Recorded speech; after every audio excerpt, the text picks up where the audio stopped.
Hola, ¿cómo están? Buenas noches.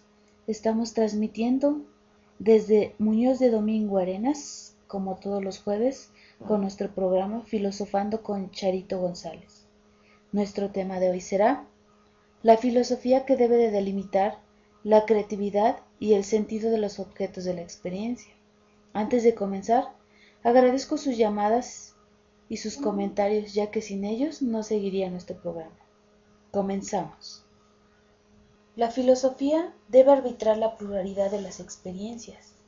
El arbitraje de nuestras experiencias, la filosofía lo llevará a cabo desde la afirmación del ser humano como unidad. Nosotros debemos de tener un arbitraje reflexivo de nuestra experiencia y esto exige entonces una continua labor de vigilancia para impedir toda monstruosidad humana. Queridos amigos, un ejemplo muy claro es sobre nuestra experiencia religiosa, cuando nuestra fe no es una aceptación libre y razonable, sino es una obligación que se impone el convencimiento. Entonces, la filosofía, o más bien nuestra filosofía, nos reclama entonces que nos comprendamos a sí mismos, que comprendamos las situaciones y las cosas determinando los sentidos que podamos adquirir o que se puedan adquirir. Cada una de las ramas de la filosofía se ha preocupado por presentar el paradigma correspondiente a su objeto especial.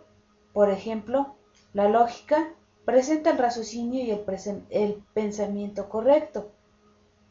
Entonces, nuestra filosofía será una actividad de la razón con significación propia a partir de esta, aunque encaminada a nuestra práctica.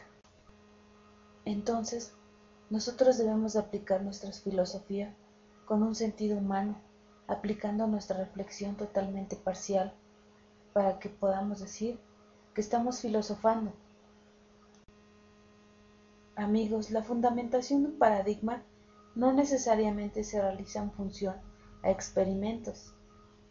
El fundamentar un paradigma quiere decir proporcionar la evidencia de su carácter paradigmático, es decir, verificar su calidad de modelo universal. La filosofía también ofrece fundamentos de tipo racional, no experimental. La mente del filósofo suele inclinarse, a veces con exageración, hacia el pensamiento racional, analítico, argumentativo y deductivo. Entonces, amigos, la filosofía se presenta siempre con un carácter paradigmático y además fundamentado de una manera racional.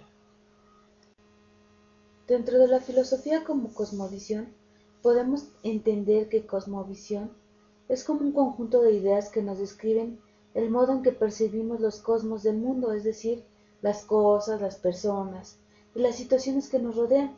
Cada persona tiene su propia cosmovisión, cada uno juzga a su manera, los hechos que lo rodean. Se dice entonces que cada uno tiene su propia filosofía, su propia perspectiva, para percibir las circunstancias.